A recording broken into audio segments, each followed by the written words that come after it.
नमस्कार दोस्तों, कैसे हैं आप सब। आरआरसी ग्रुप डी का एग्ज़ाम डेट आ गया है। 17 अगस्त से शायद एग्ज़ाम को लिया जा रहा है। और जो ग्रुप डी का फॉर्म भरे बहुत साल हो गया है, 2019 में इसका फॉर्म आया था। तो अब एग्ज़ाम का डेट नज़दीक है और इसमें मैथमेटिक्स अच्छा पूछता है। तो जो बार बार पूछा जा रहा है क्वेश्चन, ये जो इम्पोर्टेंट है, जो लग रहा है कि ग्रुप डी में आने वाला है, उन सारे क्वेश्चनों को हम लोग देखते हैं। बस आप अपना कॉपी कलम लेके बैठिए और सोल्व करिए। पहला क्वेश्चन आपको है 40x स्क्वायर इक्वल टू 334 का होल स्क्वायर माइनस 134 का होल स्क्वायर। 40 का एक्स स्क्वायर इक्वल टू 334 का होल स्क्वायर है माइनस 134 का होल स्क्वायर है। तो पूछा जा रहा है कि x बराबर क्या होगा, यानी x का मान क्या होगा। x का जो है मान निकाले, इस तरह से आपको पूछा जा रहा है। सोल्व करते हैं। 40x स्क्वायर इक्वल टू, देखिए डायरेक्ट बनाना है, फॉर्मूला होता है ए स्क्वायर माइनस बी स्क्वायर का। तो a प्लस बी करेंगे और दूसरा में a माइनस बी करेंगे, इजी हो जाता है। a प्लस बी करेंगे, कितना आएगा 4 4 8 3 6 4, इंटू में करेंगे तो क्या आ जाएगा 200 आपका आ जाएगा। कितना equal to 40x square equal to, तो x स्क्वायर की वैल्यू क्या आ जाएगी 468 इंटू 200 इंटू में क्या आएगा 40, ये कैंसिल हो जाएगा 5 टाइम्स में। इसको आप क्या करिए मल्टीप्लाई कर दीजिए, ठीक है ना। इसको हम लोग क्या करेंगे मल्टीप्लाई कर देंगे, तो आपका वैल्यू आ जाएगा 8 पचे 40, 4 6 पचे 30, 4 और ये इतना। एक्स स्क्वायर का वैल्यू पूछा जा रहा था, इसमें एक्स स्क्वायर का वैल्यू, ठीक है ना। चलिए, तो इस टाइप का क्वेश्चन आपको मिलेगा। चलिए आइए देखते हैं दूसरा क्वेश्चन क्या है। बहुत इजी क्वेश्चन पूछा जाता है। नेक्स्ट क्वेश्चन देखते हैं। चलिए नेक्स्ट क्वेश्चन आपके पास है 5,000 रुपया का 3 वर्ष के लिए 10% की वार्षिक दर से चक्रवृद्धि ब्याज ज्ञात करें। क्वेश्चन बहुत इजी है। 5,000 रुपये का 3 वर्ष के लिए 10% की वार्षिक दर से चक्रवृद्धि ब्याज ज्ञात करें। बहुत बार पूछा जाता है रेलवे में, खास करके एसएससी में भी पूछा जाता है, लेकिन रेलवे में ज़्यादा पूछा जाता है। चक्रवृद्धि ब्याज मतलब होता है CI, जिसको हम लोग कहते हैं कंपाउंड इंटरेस्ट। क्या कहते हैं कंपाउंड इंटरेस्ट, और हिंदी में इसको कहा जाता है चक्रवृद्धि ब्याज। तो चक्रवृद्धि ब्याज निकालने के लिए जब मेरे पास मूलधन दिया हो, यानी प्रिंसिपल दिया गया है कितना 5,000, और टाइमिंग क्या दे रखा है 3 वर्ष दे रखा है, और रेट क्या दिया गया है 10 ईयर्स, 10% रेट है। इसके लिए एक फार्मूला आता है, CI जब निकालना रहता है तो P इंटू हो जाता है आपका कितना वर्ष के 10% है ना, कितना वर्ष के लिए है 3 वर्ष के लिए है। तो 5,000 का जो 10% होता है उसमें से जो हमारी वैल्यू होती है वो क्या है इसमें 5,000 जो हमारा मूलधन दे रखा है, तो इसका जो हो जाएगा आपका यहाँ पर मूलधन हो जाएगा P हो जाएगा 5,000, और कितना 10% बढ़ा रहा था 110 बटा कितना होगा 100 माइनस क्या करेंगे 1। सॉल्व कर लेते हैं। 5,000 इंटू ये कितना आ जाएगा 1010, ये 1331 बटा कितना आएगा 1,000 माइनस 1। तो ये हो जाएगा आपका 5,000 इंटू 1331 में से 1,000 जाएगा, यानी आ जाएगा आपका 331, और बटा में क्या आएगा 1,000। तो ये जो है आपका कैंसिल हो जाएगा 3 0 5 1655 आपका क्या हो जाएगा राइट आंसर। ध्यान रखना इस टाइप का एक फार्मूला होता है, आप बना सकते हैं इजीली। किस टाइप में बनेगा, तो ये आपका बन जाएगा 1655 जो है इसका क्या होगा राइट आंसर हो जाएगा, ठीक है। तो इसका फाइनल आंसर क्या हो गया 1655। चलिए एक और नेक्स्ट क्वेश्चन आपके साथ रखते हैं। देखिए स्क्रीन पर आपका नेक्स्ट क्वेश्चन ये रहा। चलिए ये रहा आपका नेक्स्ट क्वेश्चन। हाँ, दो संख्याओं का योगफल 56 तथा उनका एलसीएम जो है आपके 105 है। पूछा जा रहा है कि संख्या ज्ञात करिए। वो दोनों कौन सी संख्या है जिसका योगफल 56 आएगा, और जब उनका एलसीएम हम निकालें तो मेरे पास कितना आएगा 105 आएगा। तो सॉल्यूशन देख लेते हैं इसका। 105 का जो आपका एलसीएम फैक्टर होगा 3 इंटू क्या होगा 5, और 5 इंटू क्या होगा 7। अब इसमें से हम लोग को पेयर बनाना है, तो 5 3 जा कितना होता है 15, और 7 5 कितना होता है 35, और 3 7 जा कितना होता है 21। अब इनमें से कौन सा पेयर, अगर इसको हम ऐड करते हैं तो क्या 54 आता है, तो 54 नहीं आती, सॉरी 56 लाना है, 56 नहीं आएगा। 35 और 21 को अगर ऐड करते हैं, प्लस करते हैं, तो क्या आता है मेरे पास 56। तो मेरा राइट आंसर कौन सा हो जाएगा 35 और 21। आपका ऑप्शन में पेयर में दिया हुआ होगा, इस टाइप का ऑप्शन दिया हुआ होगा 35 21, या कुछ और होगा 70 होगा, 49 होगा, या कुछ और ऑप्शन होगा 7 होगा, 24 होगा, ये 3 टाइप का ऑप्शन होगा। तो आप देख लीजिएगा कि इसमें से 35 और 21 जो है मेरा क्या होगा राइट आंसर होगा। ठीक है, चलिए नेक्स्ट क्वेश्चन देखते हैं आपको। चलिए देखिए नेक्स्ट क्वेश्चन है आपका कि tan 30 डिग्री या tan 30 डिग्री का मान क्या होगा। कभी काल इजी क्वेश्चन भी पूछ देता है, tan 30 डिग्री का, tan 40 डिग्री का, tan 45 का, tan 90 डिग्री का, tan 60 डिग्री का, या फिर cos 60 पूछ दिया, cos 30। तो इस तरह का जो ट्रिगो का टेबल होता है आप एक बार क्या करिए याद कर लीजिए। वैसे tan 30 डिग्री का जो मान होगा वो कितना होगा 1/√3। अगर आपसे tan 60 डिग्री का मान पूछे तो इसका √3 बताना है। अगर tan 45 डिग्री का मान पूछ ले तो 1 बताएंगे। अगर tan आपसे 90 डिग्री का मान पूछ ले तो इसमें क्या लिखेंगे इन्फिनिटी लिखेंगे। ठीक है, इस तरह का इसका सिंबल होता है। अगर साइन में पूछ लिया जाए आपसे कि sin 60 क्या होता है तो √3/2 होता है। sin 30 आपसे पूछ ले तो क्या हो जाएगा जी 1/2। अगर आपसे क्वेश्चन पूछ ले कि sin 45 डिग्री की मान क्या होगा तो 1/√2। अगर आपसे पूछ ले sin 90 डिग्री की वैल्यू क्या होगी तो 1 होगा। तो इस तरह का जो ट्रिगो का 6 ट्रिगोनोमेट्रिकल रेशियो आता है उसका 0 to 90 कम से कम आप वैल्यू याद रखिए, क्योंकि यहाँ से कभी कल छोटा क्वेश्चन ही आपसे नहीं बनेगा। चलिए देखते हैं नेक्स्ट क्वेश्चन। चलिए नेक्स्ट क्वेश्चन आपका है एक संपूर्ण कोण जो है कितने के बराबर होता है। ऑप्शन आपके पास है 90 डिग्री है, 180 डिग्री है, 270 डिग्री है और 360 डिग्री है। पूछा जा रहा है कि जो एक संपूर्ण है, संपूर्ण कोण वो कितने डिग्री के बराबर होता है। तो आप लोग को भी पता होगा संपूर्ण कोण जो होता है वो 180 डिग्री के बराबर होता है। ठीक है, तो हमारा राइट आंसर क्या जाएगा ऑप्शन नंबर बी चला जाएगा। चलिए नेक्स्ट क्वेश्चन देखते हैं।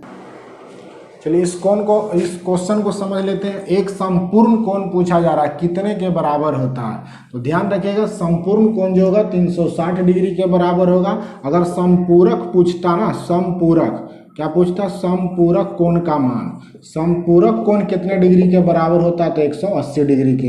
अगर पूरक कोण पूछता कितने डिग्री के बराबर होता है तो दोनों कोणों का मान कितना होना चाहिए 90 डिग्री के बराबर होना चाहिए। संपूरक कोणों का योग कितना होता है 180 डिग्री होता है। लेकिन पूछ रहा एक संपूर्ण कोण मतलब जो इस तरह का जो संपूर्ण कोण बनता है ये, तो इस पर भी 180 बनता है और नीचे भी 180 बनेगा। तो इधर का पूरा कोण इधर का पूरा कोण, कहने का मतलब है दोनों तरफ का जो पूरा कोण है वो कितना डिग्री का बनेगा, तो कितना डिग्री का बनेगा 360 डिग्री का बनेगा। ठीक है,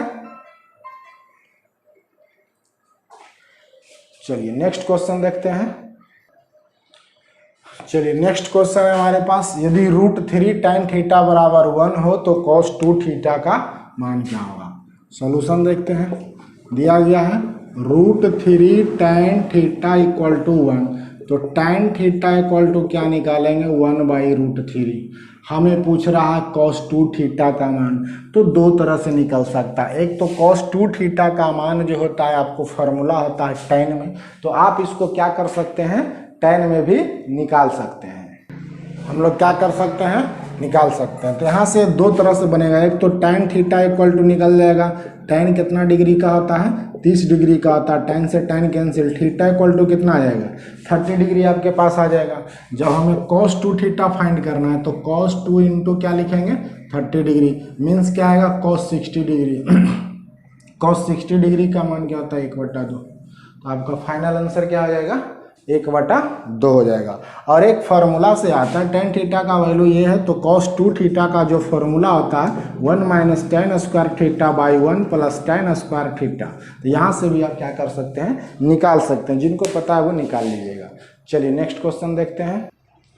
चलिए नेक्स्ट क्वेश्चन आपके पास है x plus √x equal to 90 है, इक्वल उसमें पूछा जा रहा है कि x का मान क्या होगा। x plus √x equal to 90 है, पूछा जा रहा है आपसे कि x का मान क्या होगा। तो ध्यान रखिएगा इसका ऑप्शन भी आपके पास दिया गया। फर्स्ट ऑप्शन 64 है, सेकेंड ऑप्शन आपका 81 है और थर्ड ऑप्शन आपका 49 है और डी में आपका क्या है 100 है। इस तरह का क्वेश्चन आप जो है इजीली बना सकते हैं। तो कैसे आएगा ये सब क्वेश्चन आपको डायरेक्ट ऑप्शन से बनेगा। ऑप्शन देखना, अगर 64 हम यहाँ पे रखते हैं तो 64 प्लस 64 का रूट मीन 64 प्लस कितना आ जाएगा जी 8। आप इसको जब ऐड करिएगा तो ये क्या आएगा 72, नहीं आया मेरा 90 लाना।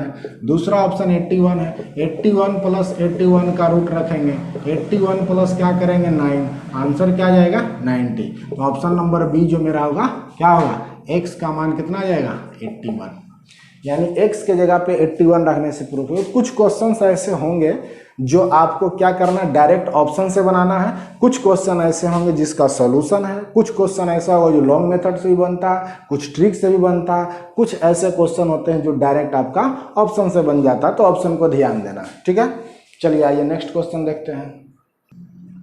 चलिए नेक्स्ट क्वेश्चन है आपके पास, सचिन के खेले गए 27 मैचों में से उसने 18 मैच जीते हैं, तो हारे गए मैचों की जो संख्या है उसको दशमलव के रूप में क्या करना है, ज्ञात करना है। आप भी क्वेश्चन पढ़ सकते हैं। टोटल मैच सचिन जो है 27 खेलता है, 27 मैच खेलने के बाद 18 मैच क्या करता है, जीत जाता है। तो हारा कितना मैच उसने, 9 मैच हार गया जी, कितना में 27 में। इसको डिवाइड कर लीजिए 3, 1/3 आएगा, पॉइंट में कितना जाएगा 3 समथिंग, ये आपका आंसर हो जाएगा। बहुत इजी क्वेश्चन है, ठीक है। चलिए नेक्स्ट क्वेश्चन देखते हैं। चलिए नेक्स्ट क्वेश्चन है, 40 पेन का औसत क्रय मूल्य 10 रुपये तथा 30 पेंसिल का औसत क्रय मूल्य 2 रुपये है। यदि सबको 560 रुपया में बेच दिया जाता है तो प्रति वस्तु औसत विक्रय मूल्य क्या होगा। कहा जा रहा है कि 40 पेन का जो औसत क्रय मूल्य है 10 रुपये है और 30 पेंसिल का औसत क्रय मूल्य जो है 2 रुपये है। अब कहा जा रहा है कि दोनों को अगर 560 रुपया में बेच दिया जाता है तो जो टोटल वस्तु है उसका औसत विक्रय मूल्य क्या होगा। चलिए ध्यान से देखिए, बहुत इजी क्वेश्चन है। सबसे पहले तो टोटल वस्तु कितना है मेरे पास, तो टोटल वस्तु हो जाएगा कितना 40 प्लस 30, कितना वस्तु हो जाएगा जी 70 वस्तु है। पेन और पेंसिल मिला करके 70 वस्तु है। 70 वस्तु को बेचता कितना में 560 रुपये में, तो 560 बटा कितना हो जाएगा 70, 8 7 56, 8 रुपये पर वस्तु आएगा। यानी एक वस्तु का मूल्य कितना हो जाएगा 8 रुपये हो जाएगा। बहुत इजी क्वेश्चन था, ग्रुप डी में इस टाइप का क्वेश्चन पूछा जाएगा, एनटीपीसी में पूछा हुआ है, ध्यान रखिएगा। चलिए नेक्स्ट क्वेश्चन आपका है, एक संख्या को जब 6 से 27 से विभाजित किया जाता है तो 43 शेष रह जाता है। अगर इसी संख्या को जब 19 से विभाजित किया जाए तो शेषफल क्या होगा। क्वेश्चन तो 4 लाइन का लग रहा है कि बनेगा ही नहीं। बनेगा, बहुत इजी क्वेश्चन है, 1 मिनट में बनेगा। 1 मिनट के आपको 30 सेकंड में बना दिया जाएगा। करना कुछ नहीं है, 43 जो नंबर है और 90 है इसको डिवाइड कर दीजिए। 43 में 90 से क्या करेंगे डिवाइड कर देंगे, तो 19 2 जा क्या हो जाएगा 38। ये क्या आ गया, यही शेषफल है, यही आंसर हो जाएगा।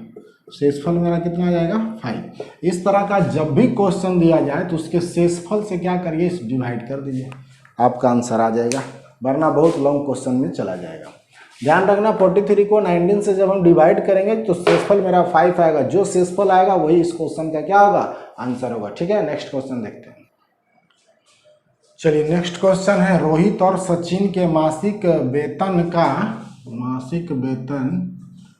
का अनुपात 5:7 है तथा उनके व्यय का अनुपात 2:3 है।